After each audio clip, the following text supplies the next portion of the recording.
Here, class. Start with A. Hello, friends and neighbors. Stevie Coyle here, Mighty Fine Guitars, the Friday Noontime webcast. As usual, got one guitar to show you today and one to preview for you for next week. The one I want to show you today, first of all, make sure things are happening. Looks like it. Very good, very good. The one I want to preview for you today is a Martin guitar from 1969, before the dark times. 1969 D35 Dreadnought, big body. Well, I'll show you. Why not? Big body. Dreadnought body. The Dreadnought, the story goes, was the largest ship in the British Navy. I think that's a true fact, which are the best kinds. And so Martin said, we're going to call our biggest guitar, production guitar, a Dreadnought. That's this body. This is the size body we saw on all those album covers, those people of a certain vintage saw on album covers in the 1970s and 60s, 70s in particular.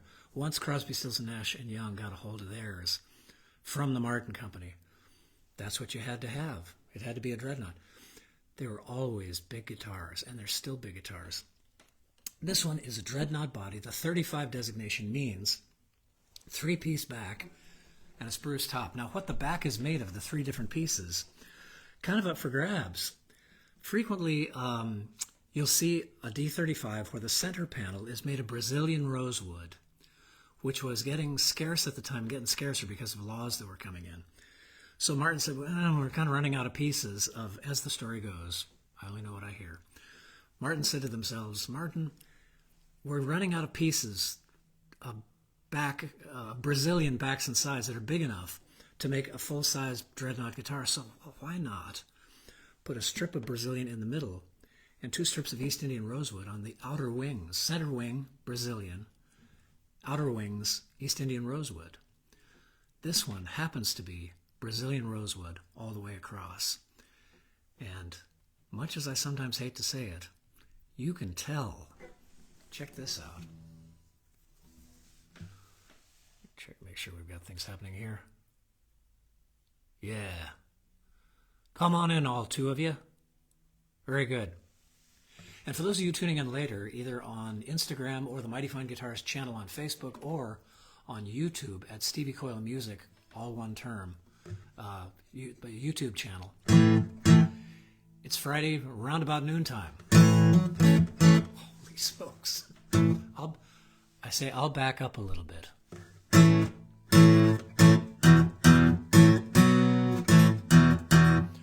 Wow, you could finger pick it, sure you could, but it's kind of made for strumming and flat pick work. That's that, oh God, how to talk about sound. 2 terms that apply natively to sound, I'm told, and I think the fellow who told me this is right. Louder and quieter, and everything else is some kind of comparison. This is rich, chocolatey, coffee flavors with notes of asphalt.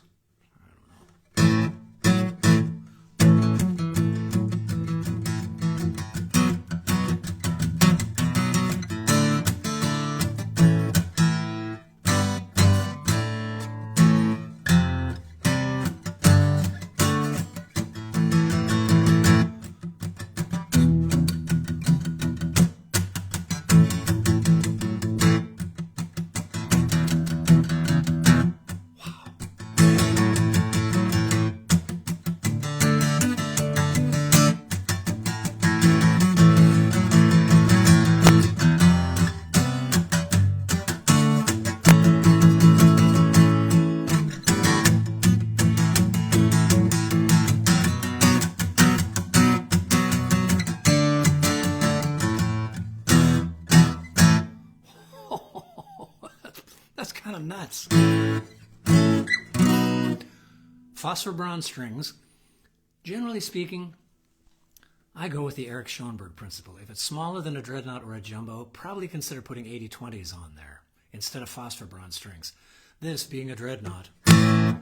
Something about phosphor bronze strings, kind of a slightly beefier sound, perhaps not quite so articulate as the 80-20s, but the blend of overtones is delicious, sumptuous. I'm a thesaurus when it comes to tones.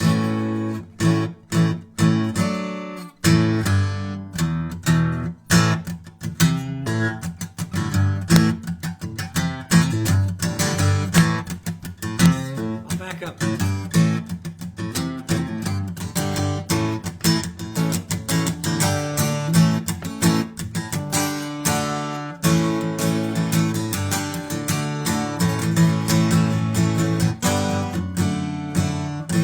Big everywhere. Dreadnoughts are known. I say dreadnoughts were known and designed for volume and bass response, but this is big everywhere. There's definitely tuba in the bass. Plenty punchy in the mid-range too.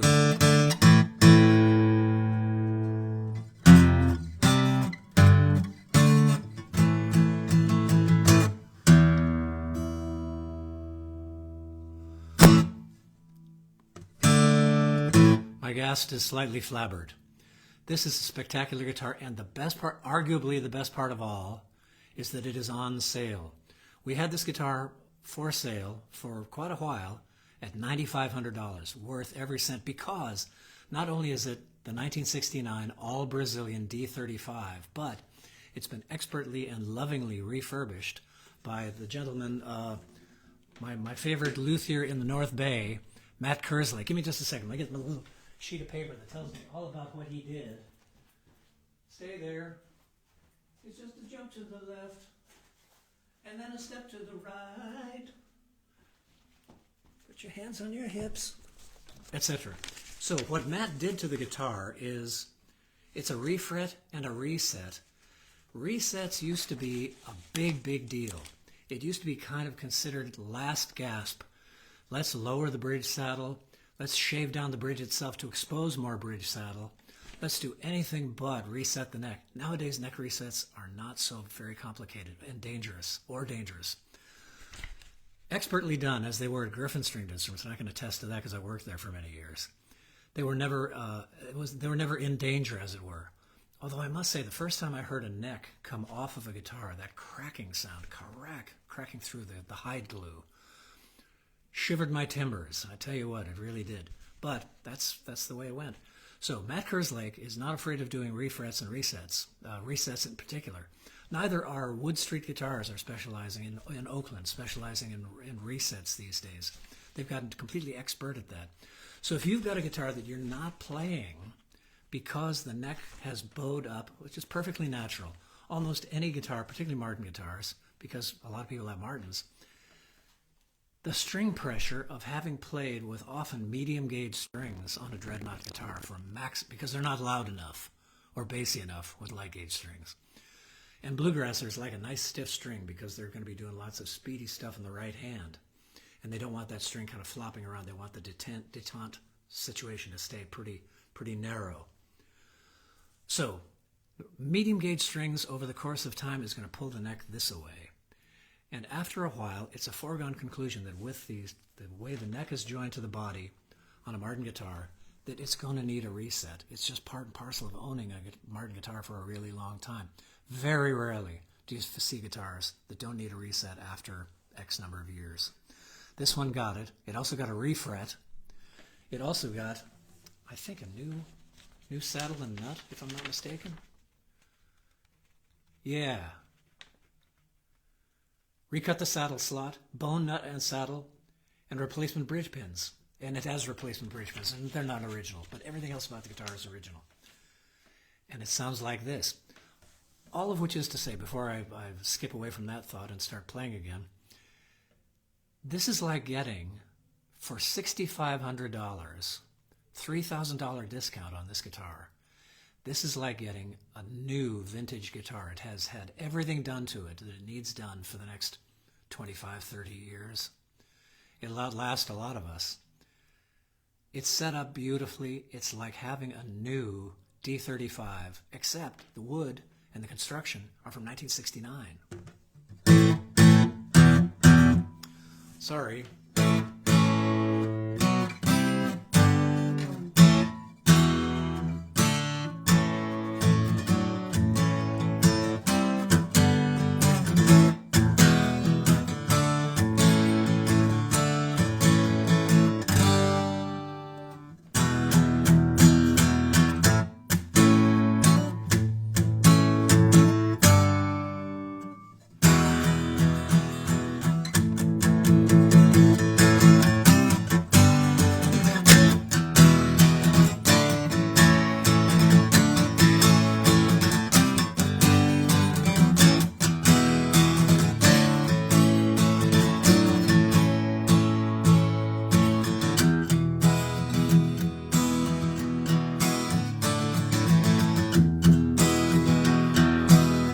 You can be the whole band here. You can be the bass player.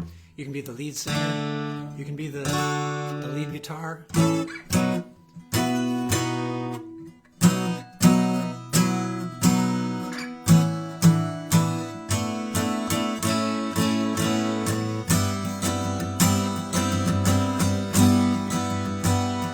And there's something about...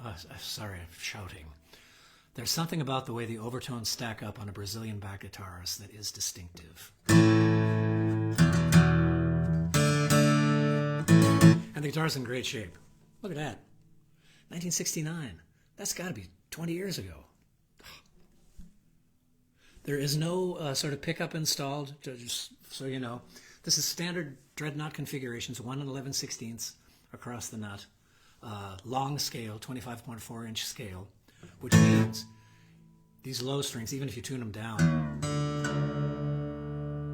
wah, wah, wah, wah, wah, wah, wah.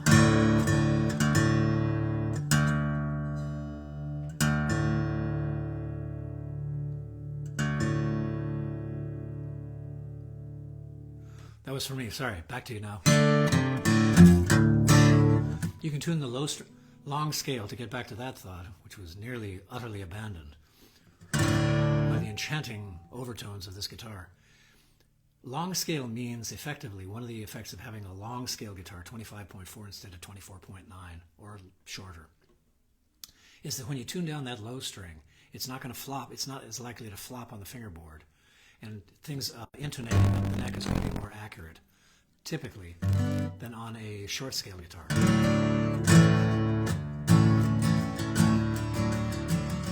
Go down to heaven, you'll never come back. In my opinion, you're on the wrong track.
Good heavens.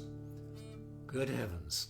1969, D35, completely refurbed, in great shape, intonates great, plays great, reset neck, refret fingerboard. Come and get it. And it's on sale. It was $9,500, totally fair price for it, but motivated seller, as they say. Guys, we're taking the price down to $6,500. So first come, first serve, come and get it. Next week, I want to preview this guitar for you. Next week, I'm going to feature this here, Collings C10 from 1999. Another one that just walked in the door. We're selling it here. So stay tuned. I'll look for your questions down below. I've got people outside waiting to come in. I'll look for your comments and questions down below and answer them as promptly as I can.